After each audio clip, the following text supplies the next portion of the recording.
उम्मीदों भरा पहर की खुशियों भरी शुरुआत। नमस्कार, सुप्रभात। मैं हूं आपके साथ वैभव राज शुक्ला। नई सुबह, नई आशा और गुड न्यूज का मॉर्निंग डोज लेकर। तो चलिए बिना रुके बिना हमें अगले 1 घंटे में गुड न्यूज की मैराथन दौड़ होगी, लेकिन सबसे पहले नजर आज की 5 उन खबरों पर जिनमें है इंडिया के लिए शुभ समाचार।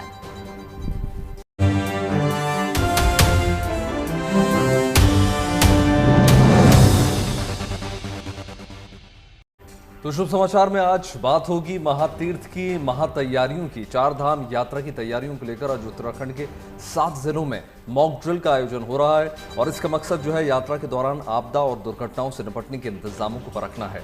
अप्रैल से शुरू होने जा रही है 4 धाम यात्रा की तैयारियों का पूरा ब्यौरा आज हम आपको दिखाएंगे। रामनगरी की अद्भुत झलक भी हम आपको दिखाएंगे, जहां आस्था और कला का अद्भुत संगम देखने को मिल रहा है। यहां 28 छात्राओं ने भरतनाट्यम के जरिए राम कथा प्रस्तुत की। अयोध्या में राम मंदिर का विस्तार कार्य भी अंतिम चरण में है। रेलवे स्टेशन से लेकर पूरी अयोध्या नगरी में राम संस्कृति की छटा बिखरी हुई है। तमाम तस्वीरें आपको बस थोड़ी देर में दिखाएंगे। बिल्कुल गीतिका, देखिए मौसम की भी बात होगी आज, और मौसम विभाग ने दिल्ली में गर्मी का येलो अलर्ट जारी कर दिया है।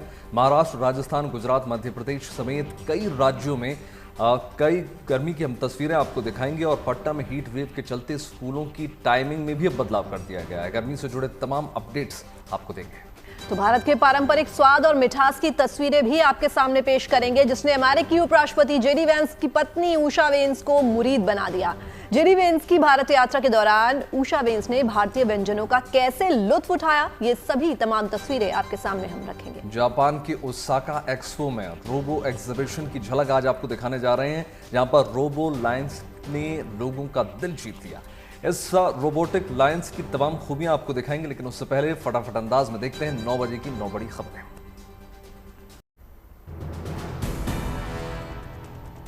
रामनगरी अयोध्या में प्रभु श्री राम का मंदिर अब भव्य आकार ले चुका है, जहां बेंगलुरु से आई 28 छात्रों की टोली ने भरतनाट्यम की प्रस्तुति के जरिए प्रभु श्री राम की कहानी को दर्शाया। पारंपरिक वेशभूषा, ताल लय से सजी इस कला की महफिल में कलाकारों की भाव भंगिमाओं से दर्शकों को मंत्रमुग्ध कर दिया।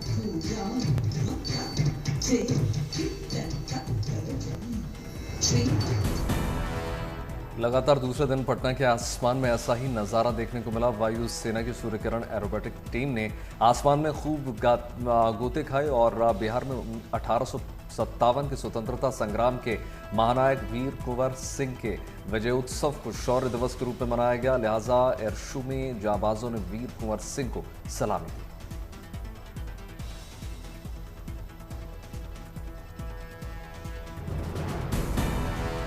गया के पटवा टोली गांव का नाम बदलकर आईआईटी गांव रखा गया। इस गांव के 40 छात्रों ने जेईई मेंस का एग्जाम क्रैक किया। वहीं हर साल इस गांव से 40 से 60 जेईई मेंस परीक्षा पास करते हैं, जिसे लेकर गांव के लोगों ने गांव का नाम आईआईटी रख दिया। पहलगाम आतंकी हमले के बाद शिमला में नन्हे छात्रों ने भी अपने तरीके से श्रद्धांजलि दी। इस मौके पर बच्चे अपने हाथों में कुछ पोस्टर उठाए हुए नजर आए, जिसमें स्टॉप टेररिज्म लिखा हुआ नजर आया, और यहां पर बच्चों ने कैंडल लगाकर भी पीड़ितों के प्रति अपनी संवेदना जताई।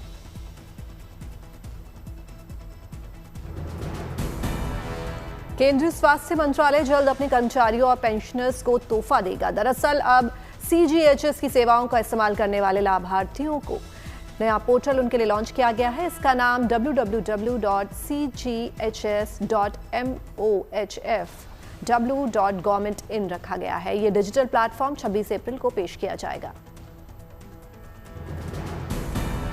आज प्रधानमंत्री नरेंद्र मोदी के बिहार दौरे पर वो जाएंगे, और जहां पर प्रधानमंत्री बिहार वासियों को कई ट्रेनों की सौगात देने जा रहे हैं। इसके अलावा प्रधानमंत्री आवास योजना लाभार्थियों को उनके सपनों के आशानी की चाबी भी सौंप देंगे। साथ ही साथ कई परियोजनाओं की शिलान्यास और उद्घाटन करेंगे। कावासाकी ने 4 पैरों वाले ride on robot lion concept का अनावरण किया। कंपनी का कहना है कि साल 2050 तक लोग इसकी सवारी का मजा ले सकेंगे। इस अवधारणा का लक्ष्य 2050 तक उड़ूद खाबड़ इलाकों में नेविगेशन करना है।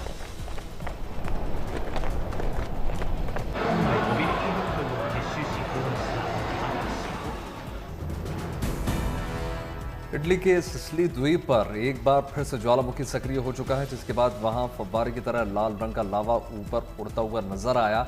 ये ज्वालामुखी यूरोप के सबसे सक्रिय ज्वालामुखियों में से एक।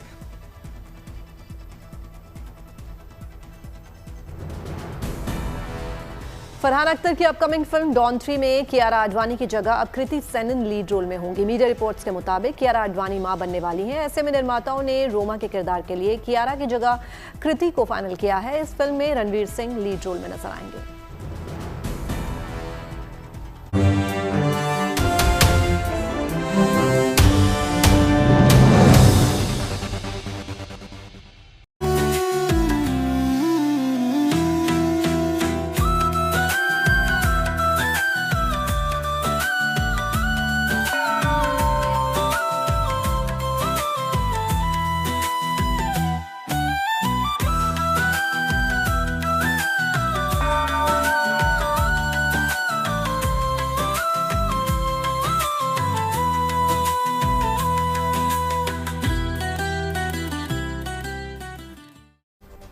तो शुभ समाचार की शुरुआत सबसे पहले चारधाम यात्रा के साथ करते हैं। उत्तराखंड में चारधाम यात्रा को लेकर अब से कुछ देर में मॉक ड्रिल होने वाली है। ये मॉक ड्रिल जो है राज्य के 7 जिलों यानी उत्तरकाशी, चमोली, रुद्रप्रयाग, देहरादून, पौड़ी, टिहरी और हरिद्वार में आयोजित की जाएगी, जिसमें देखिए राष्ट्रीय आपदा प्रबंधन की ओर से सरकार की तैयारियों को परखा जाएगा। और इस मॉक ड्रिल में उत्तराखंड राज्य आपदा प्रबंधन प्राधिकरण भी सहयोग करेगा। इस मॉक ड्रिल का मकसद है कि यात्रा के दौरान आपदा और दुर्घटनाओं से निपटने के लिए किस तरह के इंतजाम है और विभागों का रिस्पॉन्स सिस्टम कितना एक्टिव है। इस मॉक ड्रिल को लेकर क्या तैयारियां हैं सब दिखाएंगे, लेकिन उससे पहले आपको बता दें कि 30 अप्रैल से चारधाम यात्रा शुरू होने जा रही है और चारधाम यात्रा की तैयारियां लगभग पूरी हो चुकी है। केदारनाथ, बद्रीनाथ, गंगोत्री और यमुनोत्री के अलावा पौड़ी गढ़वाल रेंज में भी श्रद्धालुओं की सुविधाओं का विशेष ध्यान रखते हुए व्यापक इंतजाम किए जा रहे हैं।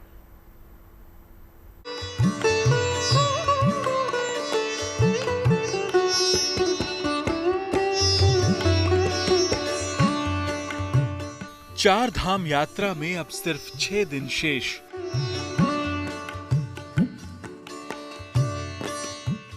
देवभूमि की पावन धरा पर तैयारियां विशेष।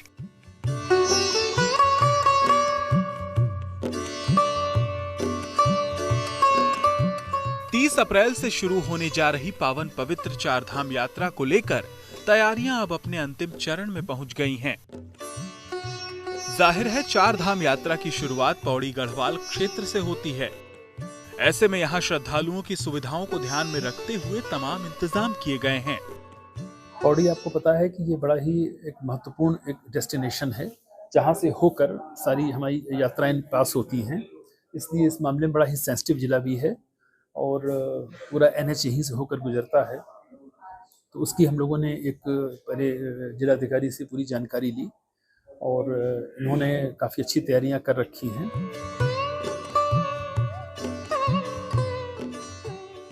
यही नहीं, भीड़ को नियंत्रित करने के लिए पौड़ी गढ़वाल को 3 जोन में बांट दिया गया है, जबकि पूरे इलाके में 11 सेक्टर भी बनाए गए हैं।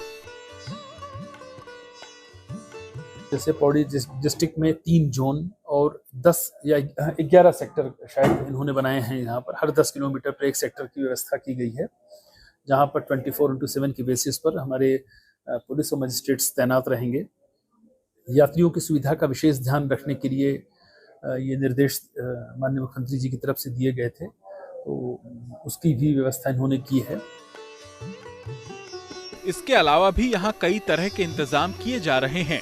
मसलन ट्रैफिक जाम की समस्या से श्रद्धालुओं को निजात दिलाने के लिए यहाँ 2000 गाड़ियों की क्षमता वाले पार्किंग स्थल भी बनाए जा रहे हैं।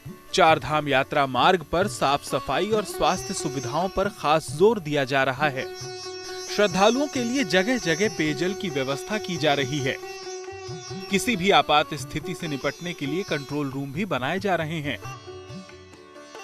इमरजेंसी की स्थिति में गाड़ियां कहाँ पार्क होंगी, वो जिलाधिकारी ने और कप्तान साहब ने बहुत ही अच्छी प्लानिंग की है और लगभग हम 1800 से 2000 की गाड़ियों को होल्ड करने की अपनी क्षमता रखते हैं इनकी। और जहाँ पर ये गाड़ियां होल्ड होंगी वहाँ पर बेसिक एमिनिटीज़ जो होती हैं, लोगों को चाय मिल जाए, पानी मिल जाए, टॉयलेट्स की सुविधा हो, इसकी भी व्यवस्था की गई है। दरअसल पौड़ी गढ़वाल में प्रशासन की ओर से चारधाम यात्रा की तैयारियों को परखने के लिए बैठक हुई, जिसमें गढ़वाल मंडल के आयुक्त विनय शंकर पांडे भी शामिल हुए और उन्होंने सभी व्यवस्थाओं को शुक्रवार तक पूरा होने की उम्मीद जताई। चूंकि सनातन संस्कृति में चारधाम यात्रा का बड़ा महत्व होता है, माना जाता है कि जो भी श्रद्धालु एक बार चारधाम की यात्रा करता है उसे जीवन मरण के काल चक्र से मुक्ति मिल जाती है। और यही वजह है कि हर साल इस यात्रा में देश और दुनिया के कोने कोने से श्रद्धालु शामिल होने आते हैं, क्योंकि चारधाम यात्रा न केवल एक धार्मिक अनुभव है बल्कि ये उत्तराखंड की अर्थव्यवस्था और संस्कृति का भी अहम हिस्सा है। पौड़ी गढ़वाल से सिद्धांत उनियाल के साथ bureau report, good news today. तो मतलब साफ है कि धामी सरकार ने यात्रा के लिए पूरी तैयारियां कर ली हैं। यात्रियों की यात्रा सुगम रहे, इसके लिए हरिद्वार से लेकर चारधाम तक सुविधाओं का पूरा बंदोबस्त कर लिया गया है। तो चलिए आपको बताते हैं आखिर कौन सी तारीख को कपाट खुलेंगे। सबसे पहले आपको बता दें कि यात्रा की शुरुआत 30 अप्रैल से हो रही है। 30 अप्रैल को ही गंगोत्री यमुनोत्री के कपाट खुलेंगे। बिल्कुल कृतिका, और देखिए इसके बाद जो है 2 मई को केदारनाथ के कपाट खुलेंगे और 4 मई को बद्रीनाथ के कपाट खोल दिए जाएंगे। और रजिस्ट्रेशन का आंकड़ा 19 लाख के पार अब तक पहुंच चुका है। यात्रियों की सुविधा के लिए जगह जगह कंट्रोल रूम भी बना दिए गए हैं। श्रद्धालुओं के लिए अगर हम देखें तो टोकन और स्लॉट के आधार पर दर्शन की व्यवस्था होगी। इसके अलावा धामी सरकार ने यात्रियों की सुविधा के लिए करीब 2700 बसें चलाने की भी तैयारी की है। जी, अब आपको लेकर चलते हैं रामनगरी अयोध्या, जहां कला और संस्कृति का अनोखा संगम आपको नजर आएगा। जब एक साथ 28 छात्राएं भरतनाट्यम के जरिए रामकथा से लोगों को रूबरू करवाएंगी, तो वहीं विकास के पथ पर चल रही रामनगरी को विरासत के रंगों से भी पूरी तरह से जोड़ा जा रहा है।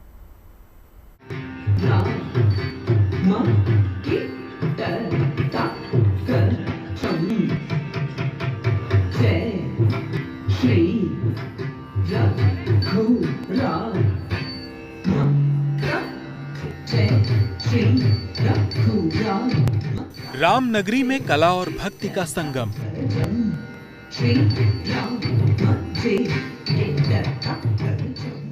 श्री राम जन्मभूमि मंदिर परिसर में भारतनाट्यम की मनमोहक प्रस्तुति।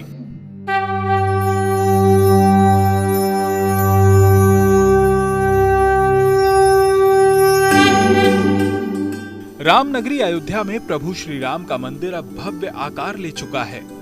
बीतते हर दिन के साथ ही राम मंदिर निर्माण का कार्य अब पूर्णता की ओर बढ़ रहा है। कहा जाता है कि रामनगरी अयोध्या के कण कण में राम है और यहाँ का पूरा माहौल राममय है। इसका अनुभव भी आसानी से किया जा सकता है, जिसकी वानगी श्री राम जन्मभूमि मंदिर परिसर में कला और संस्कृति की ये झलक है। बेंगलुरु से आई 28 छात्राओं की टोली ने भरतनाट्यम की प्रस्तुति के जरिए प्रभु श्री राम की कहानी को दर्शाया है। पारंपरिक वेशभूषा, ताल लय से सजी इस कला की महफिल में कलाकारों की भाव भंगिमाओं ने दर्शकों को मंत्रमुग्ध कर दिया।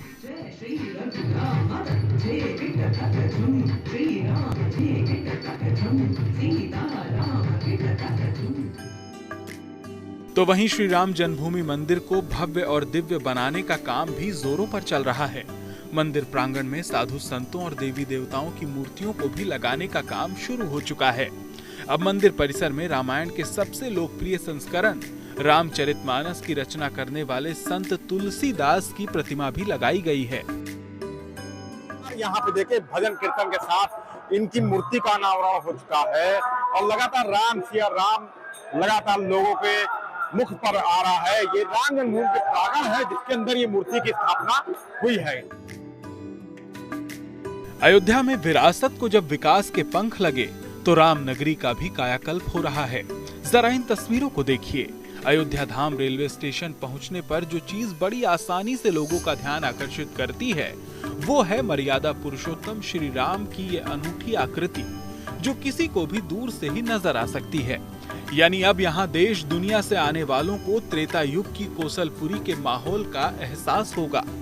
अयोध्या से Mayank Shukla, good news today.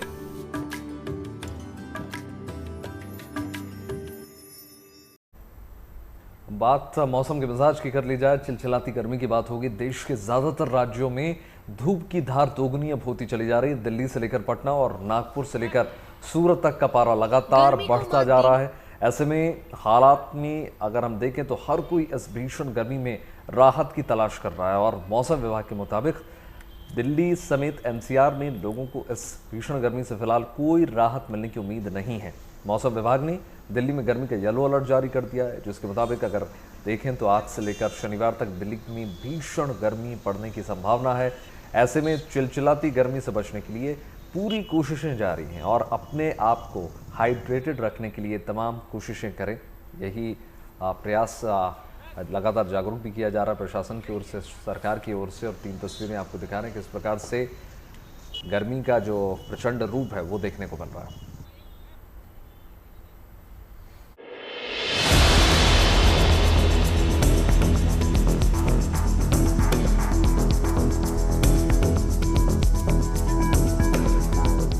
तपता सूरज, सड़कों पर पसरा सन्नाटा, आसमान से बरसते अंगारे और चटक धूप मौसम का ताजा हाल बताने के लिए काफी है। देश भर के ज्यादातर राज्य इन दिनों गर्मी से बेहाल हैं। मौसम विभाग की माने तो दिल्ली समेत एनसीआर में लोगों को इस भीषण गर्मी से फिलहाल कोई राहत मिलने की उम्मीद नहीं है। मौसम विभाग ने दिल्ली में गर्मी का येलो अलर्ट जारी किया है, जिसके मुताबिक आज से लेकर शनिवार तक दिल्ली में भीषण गर्मी पड़ने की संभावना है। मौसम विभाग का कहना है कि आने वाले समय में गर्मी जो है वो और बढ़ेगी। जो पारा है वो 40 के पार जाएगा, 45 तक जाएगा और कहीं ना कहीं अनुमान है कि जब गर्मी अपनी पीक पर होगी तो पारा 48 तक भी जा सकता है। इसी बीच आप पानी की बोतल लेके निकलें और साथ ही छाता और भी जो चीजें आपको गर्मी से बचाएं वो भी अपने साथ रखें। दिल्ली के बाद बिहार का हाल भी देखिए। किस कदर भीषण गर्मी ने लोगों का घर से बाहर निकलना तक मुश्किल कर दिया है। पटना में हीट वेव के चलते स्कूलों की टाइमिंग में भी बदलाव किए गए हैं। आलम यह है कि जैसे जैसे दिन चढ़ता है, बहुत जरूरी होने पर ही लोग घरों से बाहर निकलते हैं। बिहार के ज्यादातर जिलों में पारा 40 डिग्री और उससे ऊपर रिकॉर्ड किया जाएगा। सबसे जो बड़ी परेशानी है वो उमस भरी गर्मी को लेकर के है, क्योंकि इस वक्त लू के थपेड़े बिहार में नहीं चल रहे, बल्कि उमस भरी गर्मी के कारण जो ह्यूमिडिटी लेवल है उसके कारण लोग खासा परेशान हैं। महाराष्ट्र में भी गर्मी के तेवर लोगों को परेशान कर रहे हैं। नागपुर समेत विदर्भ के कई शहरों का तापमान 44 डिग्री को पार कर गया है। चंद्रपुर और अकोला के लिए भी मौसम विभाग ने हीट वेव की चेतावनी जारी की है। मौसम विभाग के अनुसार अगले 4 से 5 दिन भीषण गर्मी का दौर जारी रहेगा। पूरे विदर्भ में जो चंद्रपुर जिला में 44.6 डिग्री उसका जो दर्ज किया गया था, हाईएस्ट जो मैक्सिमम टेम्परेचर कहते हैं 44.6 डिग्री सेल्सियस कल रिकॉर्ड किया था। ऐसे ही जो आजकल देखेंगे पूरे जो विदर्भ में 43, 44 उसी स्थिति में अभी देखने के लिए मिल रहा है। और आज के हिसाब से हम देखेंगे हीट वेव, जैसे आपने बोला उष्ण लहर का जो चेतावनी है, जैसा भी चंद्रपुर, अकोला, जो अमरावती में हम चेतावनी जारी किया है। अब जरा गुजरात का हाल देखिए। यहाँ कई शहरों में तापमान 40 डिग्री को पार कर गया है। सूरत में लोगों को भीषण गर्मी से कुछ राहत देने के लिए ट्रैफिक पुलिस की ओर से जनहित में निर्णय लिया गया है। दोपहर 1 बजे से 3 बजे तक यहाँ शहर के करीब 213 ट्रैफिक सिग्नल्स को बंद रखा जाएगा। शहर ट्रैफिक शाखा ने सूरत शहर के जो 213 सिग्नल है वो बंद करने का डिसीजन लिया है, ताकि वाहन चालक जो है वो उनको सिग्नल पे खड़ा ना रहना पड़े और गर्मी से वो बच पाए, इसलिए डिसीजन लिया गया है। कुल मिलाकर देश के ज्यादातर राज्यों में गर्मी का हाल मिलता जुलता सा नजर आ रहा है। ऐसे में लोगों को खास तौर से एहतियात और सावधानी बरतने पर ध्यान देना होगा। तो हम आपको बता देते हैं कि गर्मी से बचने के लिए किन बातों का ख्याल रखना चाहिए। दोपहर 12 बजे से शाम 4 बजे तक धूप में निकलने से बचें। धूप में निकलें तो सिर और चेहरे को ढक कर रखें। छाते का इस्तेमाल करें। खास तौर से बच्चे और बुजुर्ग धूप में निकलने से बचें। बदन को हाइड्रेट रखने के लिए खूब पानी पीना चाहिए। ढीले ढाले और हल्के रंगों के कपड़े पहनें। बहरहाल देश के जिन इलाकों में तापमान बढ़ रहा है, वहां लोगों को विशेष रूप से अपना ख्याल रखने की जरूरत है। खास तौर से बच्चों, बुजुर्गों और बीमार लोगों को मौसम के इस दौर में गर्मी से अपना बचाव करने पर खास ध्यान देना चाहिए। दिल्ली से अनमोल बाली, पटना से शशि भूषण, नागपुर से योगेश वसंत पांडे, सूरत से संजय सिंह राठौड़ के साथ bureau report, good news today. आपको जेडी वेंस और उनके परिवार की कुछ दिलचस्प तस्वीरें दिखाते हैं। अमेरिकी उपराष्ट्रपति जेडी वेंस और उनकी पत्नी उषा वेंस ने भारत दौरे पर यादगार वक्त बिताया। ताज का दीदार हो या फिर अक्षरधाम मंदिर के दर्शन, इन जगहों पर जेडी वेंस के परिवार ने खूब एंजॉय किया और फोटोज में खूबसूरत पलों को कैद किया। इन तस्वीरों से अंदाजा लगाया जा सकता है कि भले ही उषा 7 समंदर पार अमेरिका में रहती हैं, लेकिन उनका दिल अभी भी हिंदुस्तानी है। और जब जेडी वेंस अपने परिवार के साथ जयपुर पहुंचे तो उन्होंने वहां का जायका भी चखा। जेडी वेंस और उषा वेंस ने प्याज की कचौड़ी का स्वाद चखा और घेवर का स्वाद भी उन्हें खूब पसंद आया। दरअसल भारतीय खानपान की बात ही निराली है। जो भी यहाँ के लजीज व्यंजनों का स्वाद एक बार चख लेता है वो उसे उम्र भर याद रहता है और पसंद आता है।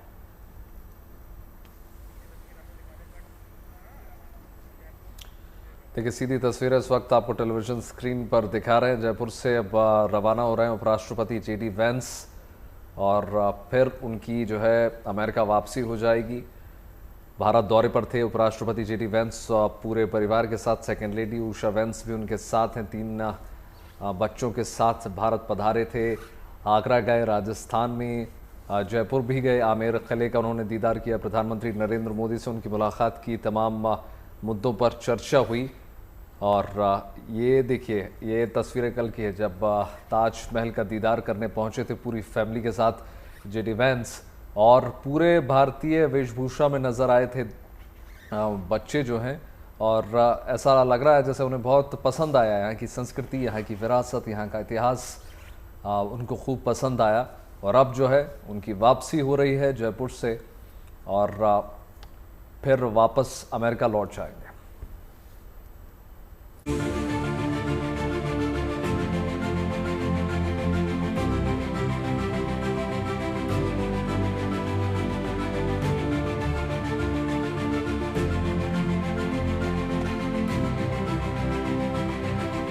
ये अमेरिकी उपराष्ट्रपति जेडी वेंस की पत्नी उषा वेंस हैं, जिनकी जड़ें आज भी भारत से जुड़ी हुई हैं। और न सिर्फ भारत से उनका गहरा नाता है, बल्कि उषा वेंस को भारतीय खानपान भी काफी पसंद है।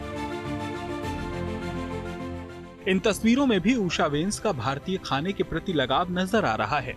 दरअसल आगरा में ताजमहल का दीदार करने के बाद जब जेडी वेंस परिवार समेत जयपुर लौट रहे थे, तब रास्ते में उषा वेंस टोंक रोड पर मौजूद 175 साल पुरानी एक मिठाई की दुकान पर पहुंची, जहां उन्होंने प्याज की कचौरी का स्वाद चखा और घेवर समेत कई मिठाइयां भी खरीदी।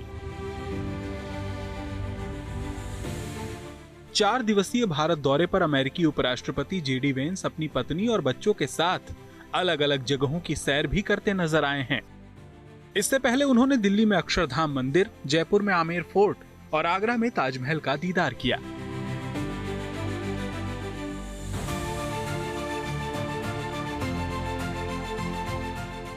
और अब जेडी वेंस भारत की अपनी यात्रा पूरी कर अमेरिका लौट रहे हैं। निश्चित तौर पर अमेरिकी राष्ट्रपति जेडी वेंस का भारत से लगाव दोनों देशों के रिश्तों को नई ऊंचाइयों तक ले जाने में अहम साबित होगा। जयपुर से रिदम जैन के साथ bureau report, good news today. और बात करेंगे प्रधानमंत्री नरेंद्र मोदी के बिहार दौरे की, जहां प्रधानमंत्री बिहार वासियों को कई ट्रेनों की सौगात देने जा रहे हैं। इसके अलावा प्रधानमंत्री आवास योजना लाभार्थियों को उनके सपनों के आशियाने की चाबी भी सौंप देंगे। और क्या कुछ बिहार में प्रधानमंत्री का कार्यक्रम रहने वाला है, जानने के लिए देखिए खास रिपोर्ट।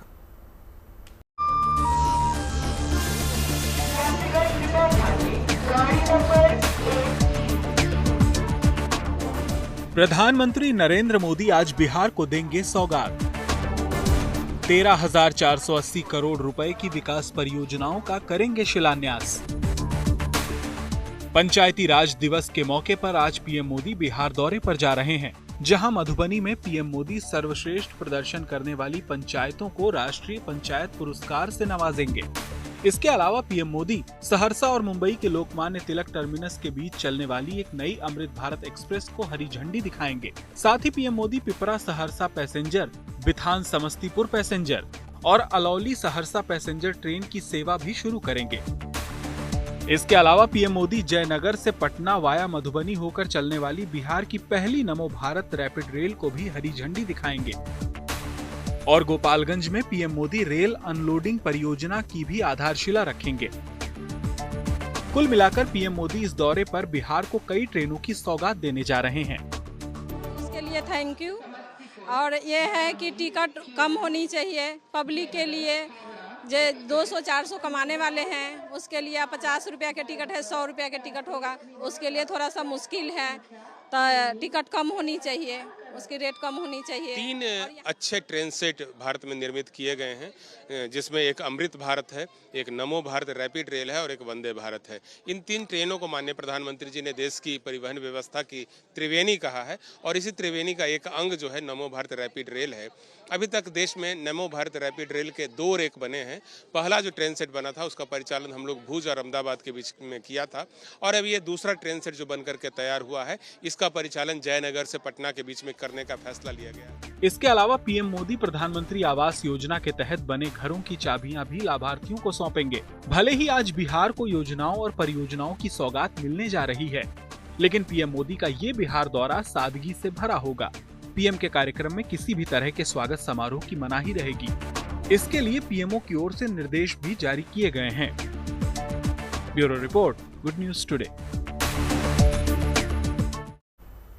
और अब बात कुश्ती की कर लेते हैं। कुश्ती की दुनिया में एक बार फिर हरियाणा का दबदबा देखने को मिला। कोटा में हुई अंडर-20 नेशनल रेसलिंग चैंपियनशिप में हरियाणा ने सबसे ज्यादा मेडल जीते। चैंपियनशिप में 6 मेडल के साथ दिल्ली दूसरे स्थान पर रही।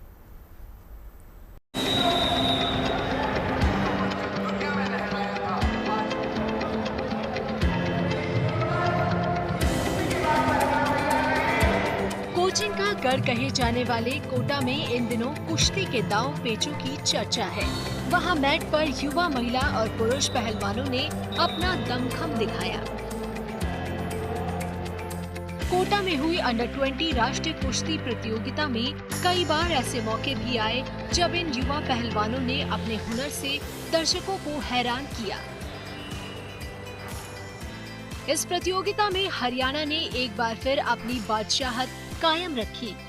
हरियाणा ने कुल 16 गोल्ड मेडल अपने नाम किए, जबकि 6 गोल्ड मेडल जीतने वाली दिल्ली दूसरे नंबर पर रही। वहीं 3 स्वर्ण पदक जीतकर उत्तर प्रदेश तीसरे पर रहा। महिला वर्ग में भी हरियाणा का ही दबदबा रहा। महिला वर्ग में हरियाणा ने 7 गोल्ड मेडल के साथ ट्रॉफी पर कब्जा जमाया, जबकि राजस्थान को 1 गोल्ड और 7 ब्रॉन्ज हासिल हुए। हमारे को इस कुश्ती को राजस्थान में जो पहलवान हैं उनको इतना सुविधा युक्त बनाना है, इतना उनको सुविधाएं देनी है टेक्निकल रूप से, खुराक के रूप में एवं उचित प्लेटफॉर्म के माध्यम से कि वो हरियाणा राज्य के बराबर compete करें और अपना नाम, अपने जिले का, अपने राज्य का नाम भारत में रोशन करें।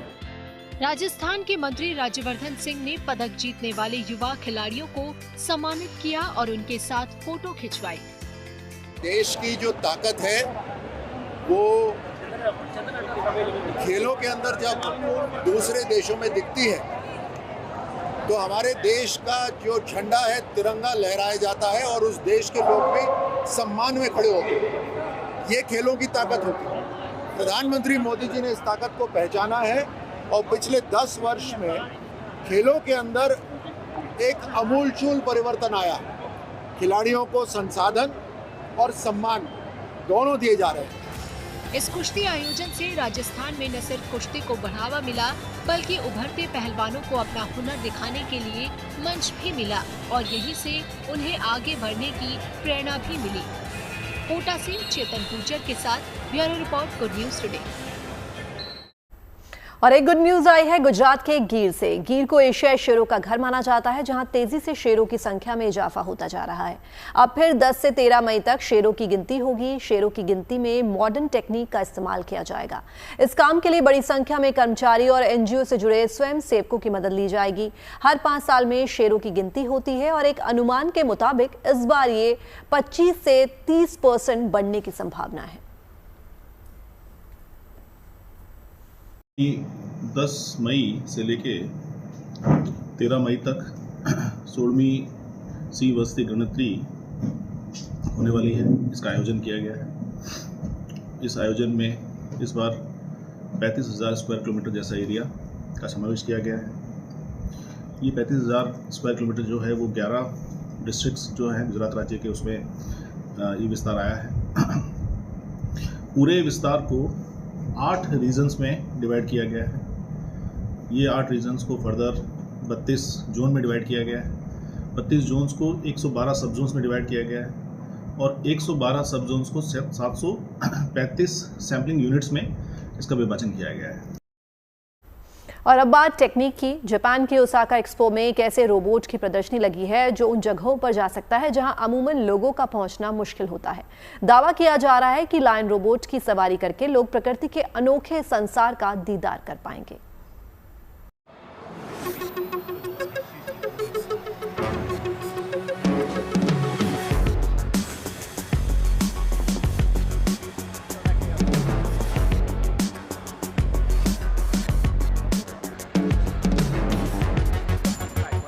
ये तकनीक का कमाल है जो जीवन को नई दिशा दे रहा है।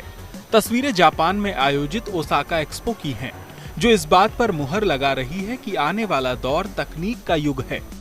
अब तक आपने कावासाकी की बाइक के बारे में देखा और सुना होगा, लेकिन अब कावासाकी की ओर से एक ऐसा रोबोट बनाया गया है जिसकी आप सवारी कर सकते हैं।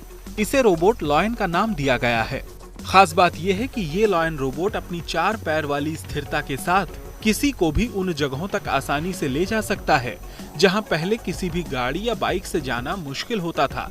इस अनोखी खोज के जरिए पहाड़ों में दुर्लभ खोज करना संभव हो सकेगा। ये मोटरसाइकिल इंजन पर आधारित एक जनरेटर से लैस है जो मोटरों को चलाने के लिए बिजली पैदा करता है। इसके साथ ही इस प्रदर्शनी में आए लोगों को भी लगता है कि तकनीक के इस्तेमाल से लोगों की मदद करना भी अब आसान हो जाएगा।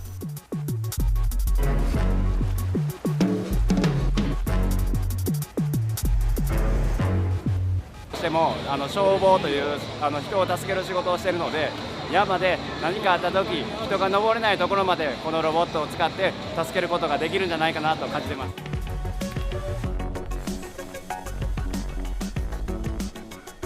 कुल मिलाकर जिन्हें प्रकृति के अनोखे संसार का दीदार करना हो या फिर ऊबड़-खाबड़ इलाके हों, अब इस लॉयन रोबोट पर सवार होकर हर कोई दुनिया देख सकता है। Bureau report, good news today.